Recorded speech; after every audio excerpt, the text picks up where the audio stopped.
जोहार साथियों, मैं रविशंकर यादव, जेएलकेएम के केंद्रीय प्रवक्ता। आप सोशल मीडिया के माध्यम से, अखबार चैनलों के माध्यम से देख रहे हैं कि पिछले 48 घंटा से कोडरमा कांग्रेस के द्वारा कोडरमा सदर अस्पताल पर अनिश्चितकालीन धरना का आयोजन किया गया था, लेकिन महज 48 घंटा के अंदर यह धरना समाप्त हो गया। और उस धरना में आप देख रहे होंगे कि कोडरमा कांग्रेस के कोई नेता नजर नहीं आए, क्योंकि कोडरमा कांग्रेस अपने खंड खंड में विभाजित है। एक साइबेरियन बर्ड्स आए थे और पैराशूटिया नेता आए, मीडिया में चेहरा चमकाए और चले गए।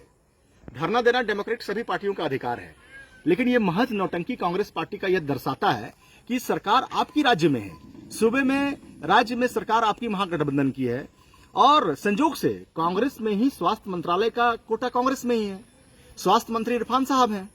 तो भाई आप अपने मंत्री जी से क्यों नहीं कहे, अपने सेक्रेटरी सरकार से क्यों नहीं कह देते हैं कि कोडरमा में अल्ट्रासाउंड की दिक्कत है, कोडरमा में सरकारी दवाई मुफ्त में उपलब्ध नहीं है, जांच की सुविधा नहीं है, सारे डॉक्टर इधर उधर भटकते रहते हैं, इलाज में ड्यूटी नहीं देते हैं बढ़िया से। तो आप कार्रवाई क्यों नहीं कराते हैं? आप धरना देकर के, महज नौटंकी करके जनता को गुमराह करने का जो प्रयास करते हैं कांग्रेस पार्टी के लोग, ये जनता देख रही है। आने वाला समय में आपको जवाब मिलेगा। हम जेएलकेएम के लोग मांग करते हैं सरकार से, आपकी सरकार से मांग करते हैं, यह है हिम्मत तो अपने सरकार को कहिए कि हर एक जिले में जो सदर अस्पताल है उसको पूरी आधुनिक सुविधाओं से लैस करें। 264 प्रखंड है पूरे राज्य में, हर एक प्रखंड के जो प्राथमिक स्वास्थ्य केंद्र हैं उनको आधुनिक सुविधाओं से लैस करें।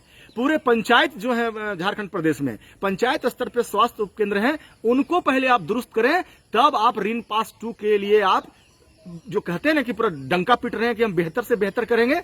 अरे भाई, हमारे राज्य में कई हमारे मंत्री, हमारे दिशुम गुरु इलाज के अभाव में दिल्ली गुड़गांव गए, कई हमारे मिनिस्टर बाहर जाते हैं।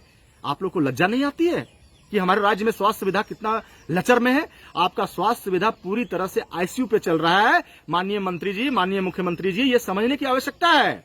इसलिए आप जमीनी स्तर पर गांव में जाकर के स्वास्थ्य उपकेंद्र को पहले आधुनिक सुविधाओं से लैस करें, प्रखंड स्तर पर ठीक करें, सदर अस्पताल ठीक करें। जब हमारे राज्य के नागरिक, जब उनके गांव में ही, उनके प्रखंड में ही, उनके जिले में ही स्वास्थ्य सुविधा, आधुनिक सुविधाएं मिलेंगे, तो रिम्स जाने की जरूरत क्या पड़ेगी?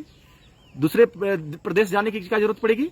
तो आप नहीं चाहते हैं, आप नहीं चाहते हैं कि आम जनता का भला हो, आप चाहते हैं कॉर्पोरेट घरानों का भला हो, बड़े बड़े नर्सिंग होम, बड़े बड़े अस्पताल, बड़े बड़े उद्योगपतियों का भला हो। यदि ऐसा होता तो आप गांव को, स्वास्थ्य केंद्रों को, सदर अस्पताल को ठीक करते। पिछले महीने या 2 महीने पहले स्वास्थ्य मंत्री कोडरमा सदर अस्पताल आए थे। उन्होंने विजिट के दौरान में उन्हीं के पार्टी के नेता और जेएमएम के एक नेता ने सारा पोल पट्टी खोल कर रख दिया। उसके बाद भी स्वास्थ्य मंत्री जी का जो आंख पे काला चश्मा लगा हुआ, वो पट्टी नहीं हट पाया। मैं डंके की चोट पे कहना चाहता हूं कि मंत्री जी, आपके विजिट होने के बाद भी अल्ट्रासाउंड कोडरमा सदर अस्पताल में क्यों चालू नहीं है? मुफ्त में दवाई उपलब्ध क्यों नहीं है? जांच के लिए बाहर क्यों भेजा जाता है? आपके डॉक्टर पेशेंट को कमीशन के लिए दूसरे अस्पताल में क्यों इलाज के लिए भेजा जाता है?